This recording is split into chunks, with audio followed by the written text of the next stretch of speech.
We're continuing our series of short videos of notes amidst the congregation that God delivers to me. This one is a little more extensive. It's 10 verses in 2 Corinthians 11. And if we read this, we'll find out that, this rings a bell.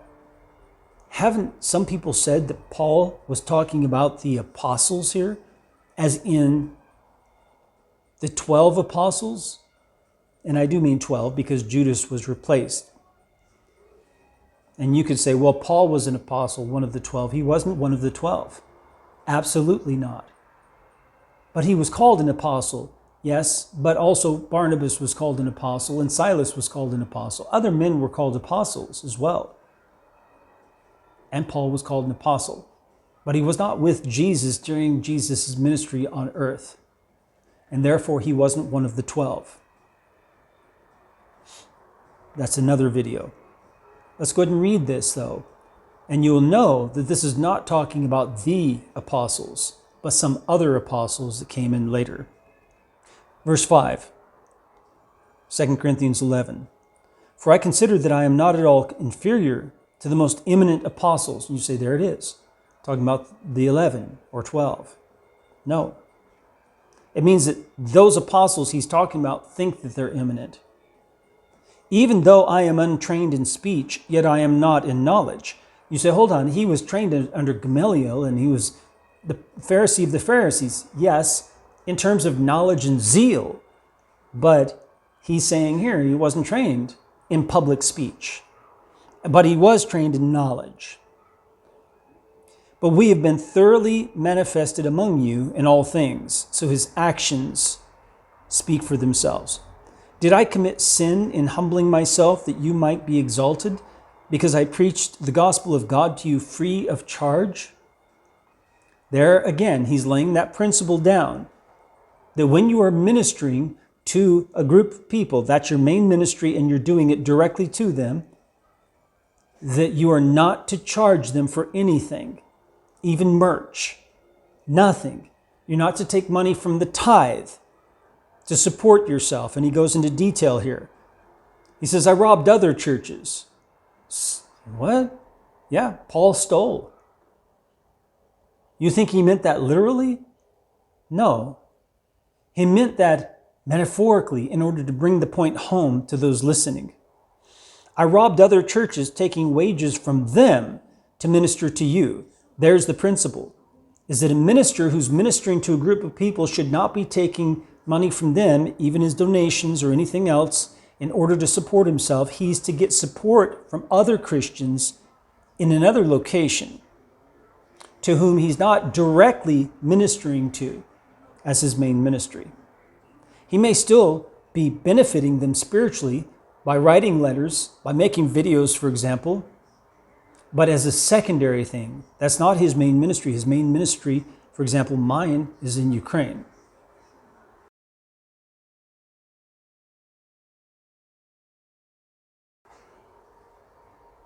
He says, I robbed other churches, taking wages from them to minister to you. And when I was present with you and in need, I was a burden to no one. For what I lacked, the brethren who came from Macedonia supplied. And in everything, I kept myself from being burdensome to you. And so I will keep myself, meaning that same way. As the truth of Christ is in me, no one shall stop me from this boasting in the regions of Achaia. Verse 11, why? Because I do not love you? God knows.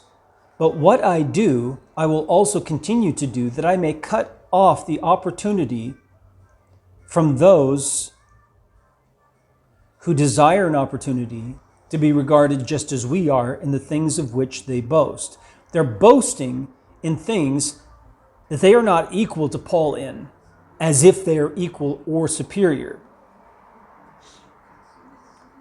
For such are false apostles, deceitful workers, transforming themselves into apostles of Christ. Notice that. That's what tells you he's not talking about the 11 or 12, because they did not transform themselves into apostles of Christ.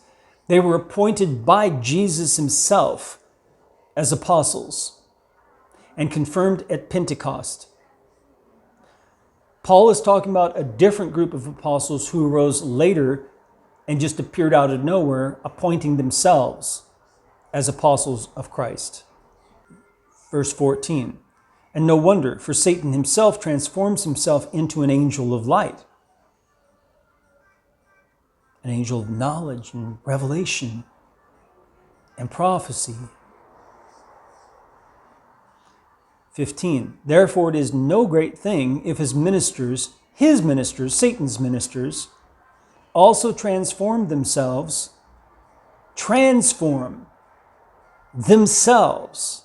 into ministers of righteousness, whose end will be according to their works. Notice that. Their end, the judgment from God against them, will be according to their works. All he's doing is he's speaking the sheep and the goats, and Jesus' picture of the end times and the final judgment. Every person will be judged according to his works. It says repeatedly in both Old and New Testament. So now you know that Paul is talking about some men who rose up later calling themselves apostles of Christ, who were not indeed apostles of Christ. They were not the 11 or 12, and Paul was not demeaning or deriding or accusing the apostles of anything here. This is not about them.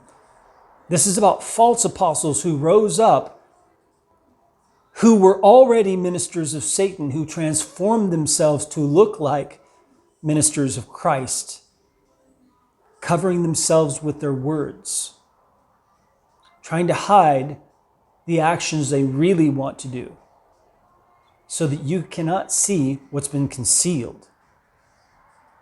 And so it is today. All around us in the churches have been filled up with ministers of Satan who are claiming to be ministers of Christ. They are not. They are self-appointed. Nearly every YouTube channel that you go to with someone preaching from the Bible, with someone claiming to be preaching the gospel, and not at all. They're preaching false gospels.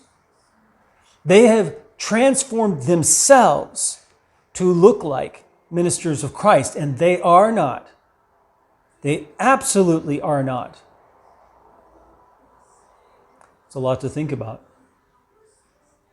May the Lord bless you as you seek Him with all your heart.